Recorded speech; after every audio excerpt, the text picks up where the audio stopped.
तो आज की मेडिसिन है very simple and very common homeopathic medicine, that is aconite napellus. यहाँ एकोनाइट में नाइट की स्पेलिंग पे ध्यान देंगे। NIT होता है, NIT, NIGST न लिख देंगे। एकोनाइटम नेपेलस, NAPELLUS। इसका कॉमन नेम क्या है? इसका कॉमन नेम है मॉन्क सूड। और इसका फैमिली नेम क्या है? किस फैमिली से बिलोंग करता है ये? रानुनकुलेसिया, RANUNCULACEAE, रानुनकुलेसिया। अब इसका हम लोग कॉन्स्टिट्यूशन देखेंगे। कॉन्स्टिट्यूशन यानी होता है बनावट, मरीज किस तरह का दिखेगा, पर्सन, एकोनाइट का पर्सन किस तरह का आपको नजर आएगा। It is generally indicated in acute और recent occurring cases in young person. तो ये किन पर्सनों में जनरली देखा जाता है? यंग पर्सन में, यानी जवान लड़के हों या लड़कियां हों, ठीक है, उनमें क्या होता है देखा जाता है। Specially girls of full plethoric habit who leads a sedentary life. Plethoric habit who leads a sedentary life. Plethora से रिलेटेड होता है लालिमा। प्लेथोरा जो है किस चीज़ को इंडिकेट करता है? लालिमा को, रेडनेस को, ठीक है। यहाँ पे लिखता है who leads a sedentary life. Sedentary यानी स्थिर रहने वाला, नॉन मूवेबल।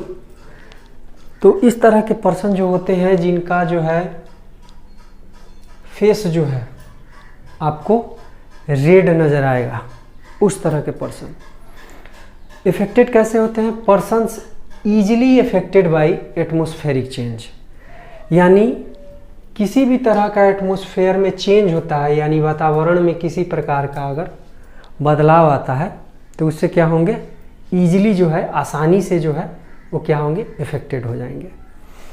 इनका बाल किस तरह का होगा? डार्क हेयर होंगे, आइज भी इनकी डार्क होगी। बट ये जो है रिजिड मस्कुलर फाइबर, यानी इनका जो मसल होगा ना, ये मसल जो होगा काफ़ी स्ट्रॉन्ग होगा। रिजिड यानी मजबूत, ठीक है ना, रिजिड होगा, काफ़ी हार्ड होगा। और किस तरह का होगा? रिजिड मस्कुलर फाइबर होगा, यानी छूने में आप जब उनको छूइएगा तो उनके मसल्स जो हैं हार्ड नज़र आएंगे, कहीं कहीं से कट्स आदि निकले हुए नज़र आएंगे। अब इनका मेंटल जनरल यानी मानसिक सामान्य जो है, मानसिक इनकी किस तरह की सिम्टम्स होंगी, इसको हम लोग देखते हैं। ग्रेट फियर यानी महान भय, यानी इनको महान भय जो है बना रहेगा mentally. And anxiety of mind. Mind का अर्थ होता है मन। आप माइंड का हिंदी जब देखेंगे तो मन, इसको हम सीधे शब्दों में समझें तो एंजाइटी ऑफ माइंड का मतलब हो गया मन के अंदर काफ़ी क्या है, एंजाइटी यानी एक तरह का तनाव, एक तरह का उद्वेग, ठीक है ना। मन उनका स्थिर नहीं रहेगा, ठीक है। क्यों स्थिर नहीं रहेगा? क्योंकि फियर के चलते। फियर क्या करेगा? उनके माइंड पे ओवरकम कर लेगा, टोटली ओवरकम कर लेगा फियर जो है, ठीक है। With great nervous excitability. अब यह फियर इतना ज़्यादा है कि इनके साथ आपको नर्वसनेस नज़र आएगा। वो भी नर्वसनेस जो है सिंपल नर्वसनेस नज़र नहीं आएगा, यह ग्रेट नर्वसनेस नज़र आएगा, ठीक है। और साथ में क्या होगा, एक्साइटेड होंगे, ठीक है ना। एक्साइटेबिलिटी के साथ ये नर्वसनेस नज़र आएगा कि मैं क्या करूं, कैसे करूं, फिजिकली और मेंटली बोथ में आपको नज़र आएगा कि ये पर्सन जो है काफ़ी डर में है और जिसके चलते इसके अंदर काफ़ी एंजाइटी है, काफ़ी जो है सो कि उद्वेगन है, काफ़ी इसका मन जो है अस्थिर है और साथ में क्या है, ग्रेट नर्वसनेस है। क्या करे क्या नहीं करे इसको समझ में नहीं आ रहा है। इस तरह की सिचुएशन होता है, बिल्कुल अपर लेवल का, बिल्कुल हाई लेवल का जो है यह आपको मेंटल फियर, मेंटल स्टेट के बारे में यहाँ पे ये आपको बता रहा है। और दोस्तों जो भी सिम्टम्स एलियंस की नोट में खास करके दिया हुआ है वो अगर बिल्कुल नॉर्मल लेटर्स में लिखा हुआ है, ठीक है ना, ना ही तो कर्सिव लेटर में है ना ही बोल्ड में, फिर भी उसकी महत्व तो बहुत होती है, ठीक है ना।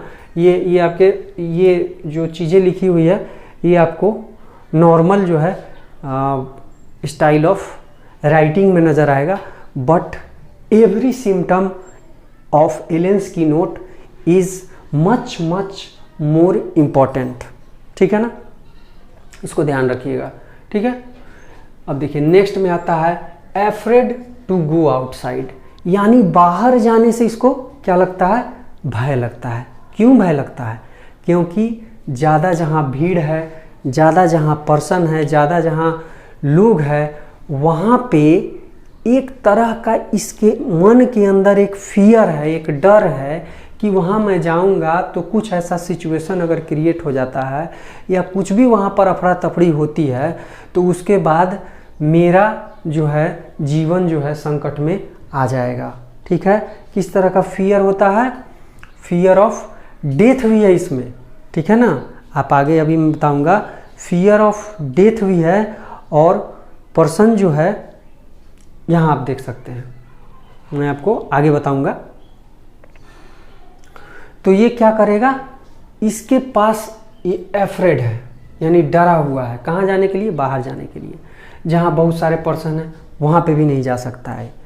To cross the street, street ही नहीं, स्ट्रीट यानी होता है रोड, सड़क या फिर चौराहा, उसको ही क्रॉस करने में नहीं डरेगा, ये हर उस जगह से डरेगा जैसे बाज़ार हो गया जहाँ ज़्यादा भीड़ है, कोई सम्मेलन हो रहा है, चाहे कोई हॉल है, कोई पार्क है, anywhere there is a crowd, ठीक ना, वहाँ पे इस एक्कोनाइट के पर्सन को समस्या आएगी। फ्रेंड्स इसको ध्यान रखेंगे।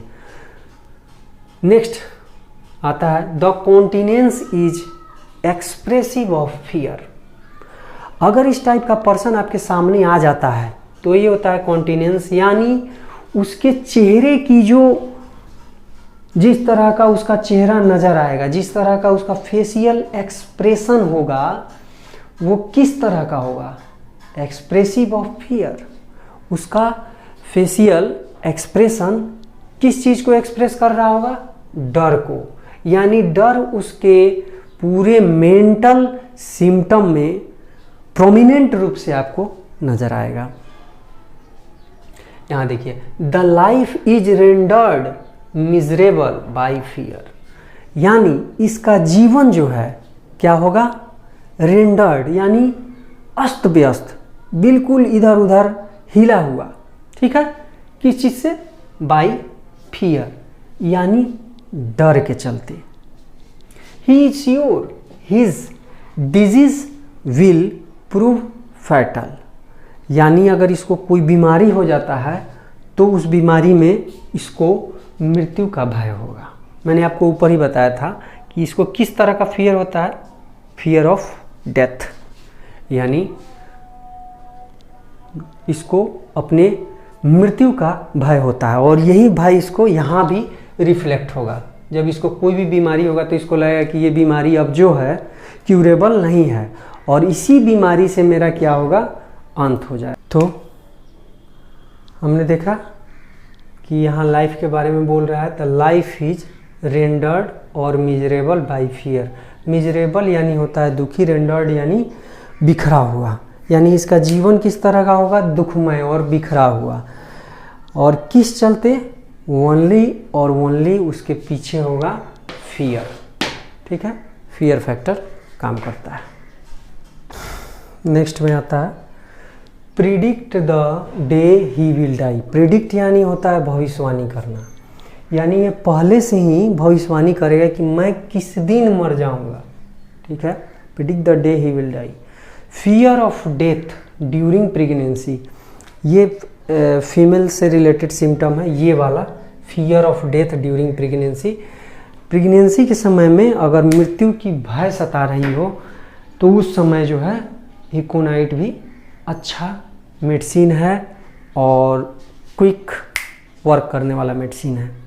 Fear of death in disease, ठीक है, इन डिजीज्ड कंडीशन, उसमें भी इकोनाइट अच्छा काम करता है।